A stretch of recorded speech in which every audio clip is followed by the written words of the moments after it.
And here we're schmoozing today about what? We're schmoozing on the aura. Aura. And What does energy schmoozing fields. mean? Well, I think our friend Ken Parker said it really well. He said it's a way of Discussing. communicating and discussing things without all the encumbrance. You're just, letting it flow and having fun with it and not censoring yourself. I like that. Schmoozing sounds like smooth to me. It's kind of Well, smooth. It is kind of. Yeah. It's fun. It's an old word, kind Yeah. of. Yeah. Yeah, it comes from my people. I- Whoever they are. Whoever they are. And we're schmoozing on auras today. Yeah, and energy, because both Dorothy and I, we pick up on auras, as you do too. Some of you know that. Some of you know how empathic you are. I've never met a person yet who doesn't have the ability to intuitively pick up on energy. Absolutely. Ever. Whether you've given yourself permission to do that, or you don't feel right about it, or you feel really great about it and you'd like to know, we're just going to try a couple of things today. We're just going to show you what we do, and then we'll show you how to do it. And you could do it with a friend. Absolutely. You could do it with a coworker. Well, I think it's a good idea to practice. Yeah. Yeah, the more you practice, and you said something really important before. Well, when I'm working with a client, occasionally I will say, what I'd like you to do is make believe that you are the most psychic person on the planet. Nothing escapes you. Mm-hmm. And as the most psychic person on the planet, I want you to tune into your mother, your brother, your father, whoever it is, and tell me what's the first thing you notice as the most psychic person on the planet. This is just a human being.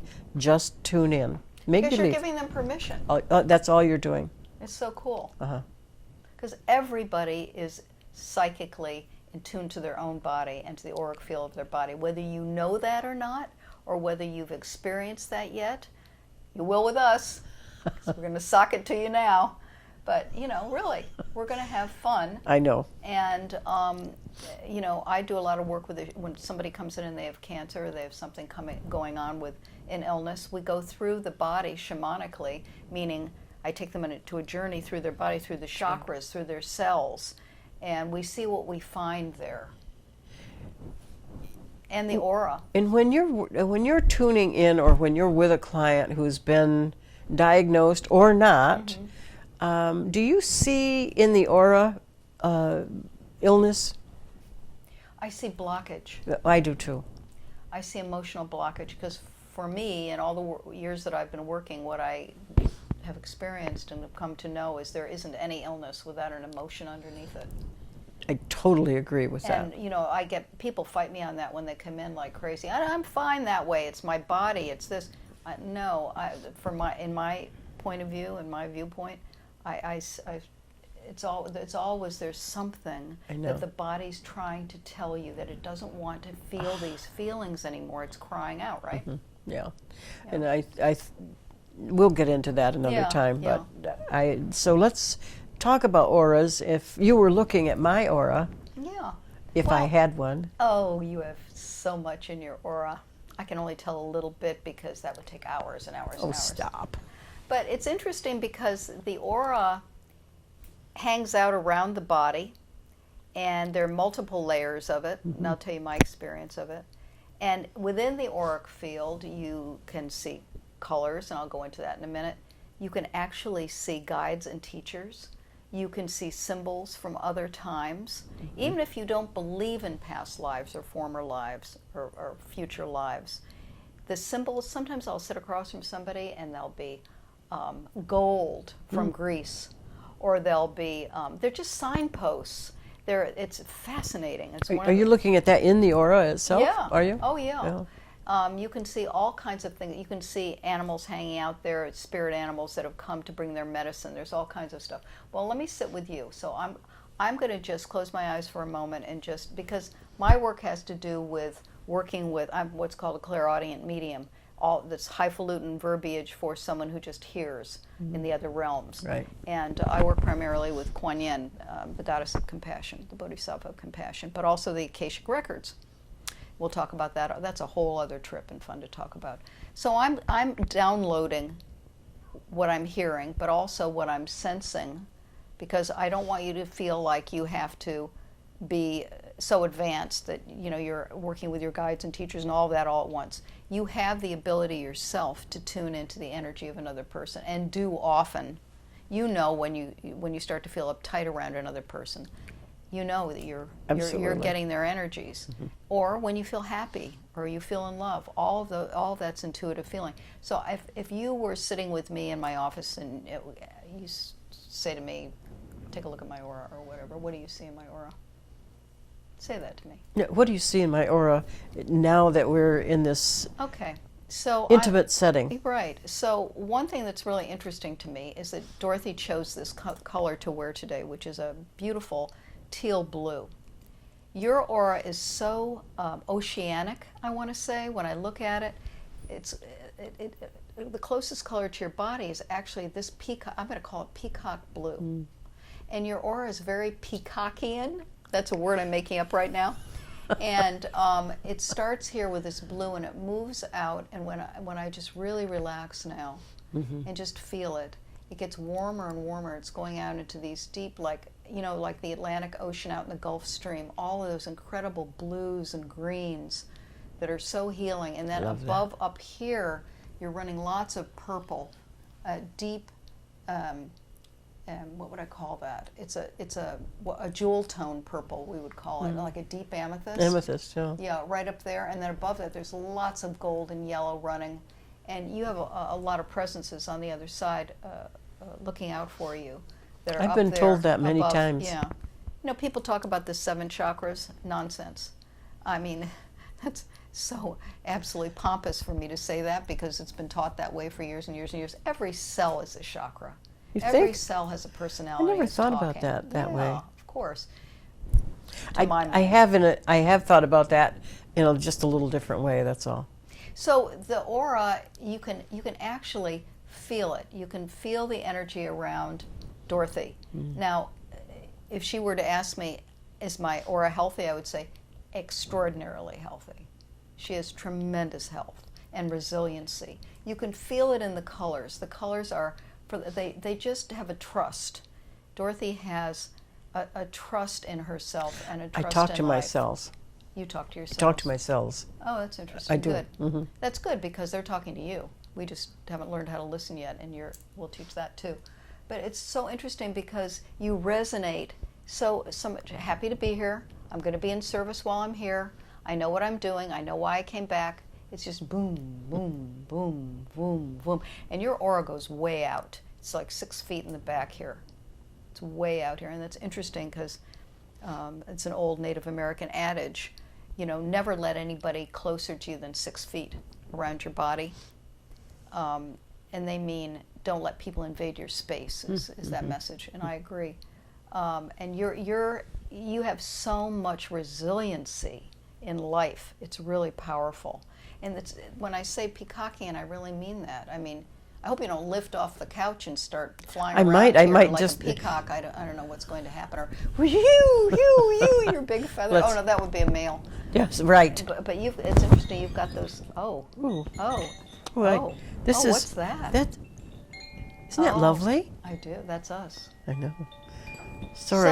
So the first thing you want to do when you go to your brother or your sister or your mate or a fellow worker or whatever, and you say, I want to try this thing about reading the aura, is you want to close your eyes and you want to relax and you want to acknowledge that you're connected to something so vast and so intuitive and so wise, and you're just going to allow that part of you to be. And like Dorothy said, you could say to yourself, okay, now I'm going to be the most psychic person on the planet. You can start that way and play with it. And after a while, you'll feel yourself just moving down into that space so easily because you've given yourself permission to go there, basically. That's all it is. That's true. So do you want to read mine too? I do. And there's so much more. I mean, that's really, an aura reading can be an hour long or 2 hours long or whatever. Because there's so much information. I don't do it in quite the same way that you do. Good. Show them. I think of the aura as the energy that we emanate, that we are emitting from our bodies. And in that aura, if we are depressed, then that's what we're emanating. If we are happy and alive, that's what we're emanating. I don't have the ability to see the colors that you see. I don't think it's that you don't have the ability. I think you haven't tuned into it yet. Okay. I'll agree That's with your that. way of you have a different yeah. way of perceiving. And so when I'm looking at your aura is very extensive, what I call a charismatic aura. You know, entertainers mostly have charismatic auras because their energy goes into the audience. The audience feels it. And you have that. And when you're teaching and when you're presenting, and I'm back here watching you, I feel it. And so that's always been there. What I look for it isn't in yours, but what I look for often is if someone has an addiction, it shows for me as a band that goes like around the head. You know, like my chocolate cake addiction, are you tuning into that? Or No, what? you don't have a chocolate cake addiction. And yours, for me, when I look at the energy close to your head, close to your body, if I see a color at all, I see a lot of gold there. And but that tells me How does something. that feel to you, that gold? When I see the gold, when I see that, that's coming from a person who has a, I don't even know how to say this, a value. There's the gold essence, you know, and it comes from your heart, you know. Not that your heart is of gold, but gold represents great energy to me, a wonderful sense of self and purity. And so Me? Pure? you are pure. The essence of you is so pure, and you knew it when you were 2. Well, I knew that I was connected to something that was so pure. I know, and I was going to say I envy that. No, I don't. I think it's a gift that someone at that age knew who she was. Well, Even though, I mean, consciously, with that little brain of a 2-year-old, no, you don't get that. But the soul of you did. well, I knew about the angels, That I know. and thank God I did. Well, you were only a moment away from them. I mean, in spirit, A moment away, and or not even away. you know, for all of you who have been through a lot in your life, a lot. I've been through a lot in my life. Dorothy's been through a lot in her life. All of mine came in my childhood to about the age of 21, and then I gradually started moving out of it. But it was the work that I did intuitively, I know. and my connection to nature and the other realms. That's the reason I'm sitting here, or I wouldn't be here. And so that's why I love to teach it so much, Right. and to teach people how to open to that, even at children. I mean, some of my clients bring their kids here, and oh, there's one now. No. Anyway, where was I in my brilliance? Ha ha ha. What was I just talking about? You want to help your kids open to this at a really early age, because the coolest thing is if you can talk to your kids before the age of like 3 or 4 and ask them where they came from, what they experienced, what it was like. It's true. They're going to tell you everything. They will. And Up until about 6. 6 until they're shut down. Yeah. Until someone says, Yes. What are you Yes. talking about? Stop that, or whatever. You know, I remember going in and telling my mom, I've been sitting outside with my angels, and I think I was 4 at the time, and one of them is Blackie and one of them is Brownie, and she's like, yeah, all right, yeah. Sure, kid. Because, you know, it wasn't being taught, and there was no permission to feel these things. Well, she didn't know what to say. No. Right. Who would? She didn't have that consciousness. No. Yeah. And I don't know what I had. I wouldn't even call it a consciousness. I think I was just... Well, you had a knowing. I just trusted You that. you were just who you were without anyone being able to shut it down. Well, yeah. I think I've been doing it for so long and so many lifetimes that it was second nature. But anyway, back to you. So, anything else you want to tell me about my aura? Other than the extension of it, how extensive it is, and as I said, I don't get colors, but if I close my eyes sometimes, then I will see the colors, and I know that there you that's what go. you do. Yeah. And sometimes you're seeing the aura with your eyes, and sometimes It's you're this closing your eye. eyes. It's this eye. Well, right, and then sometimes you're closing your eyes to see. Yeah. And I will guarantee that each of you, and I know that you do it, and I know that I do it. Sometimes I close my eyes to see what someone has just told me.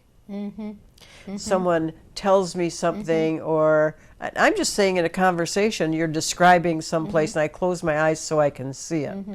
Because I mean, it helps you resonate with what it is. Exactly. So it grounds it. Exactly. It anchors it. You would say. And it's the same. It's the same when you're looking for your own aura, or you're have an expectation of that. Start with looking at other people, and just sort of, if you're trying to see it with schmooze. Yes, just schmooze, and sort of look as though you are unfocusing your eyes, and see if you see some energy around someone's head.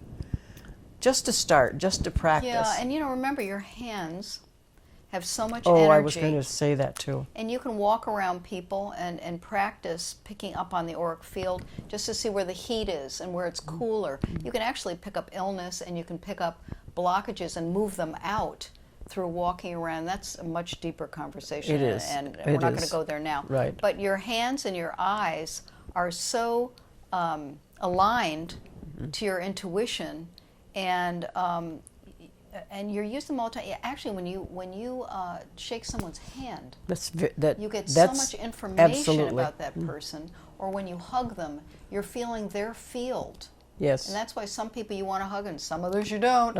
Yeah. And it's interesting, isn't it? We're picking it up all the time intuitively, but we're acknowledging that now. Well, we don't trust it. Well, I do. But we are. You do No, too. I know. I mean, but until we haven't been until taught we've, to trust I it. know that. Here's something that you might want to consider, just so that you know that your own energy is there, and that would be this: to just put your hands together, just rub them together a little, and then pull them apart, and then push them back together slowly until you feel an energy between your hands. And at a certain point, for me, it's right here. And just move your hands back and forth just for a moment until you feel that energy. You're pushing against something. Yeah. Now that's your own energy. And if I do that with Simone, I would also feel her energy. And if I'm just moving toward her, when I feel it strongly, it's right about here. Right about there. I think if you and I were walking toward each other, I do that in one of my classes, just walk toward each other until you feel the energy. That's great. And then stop.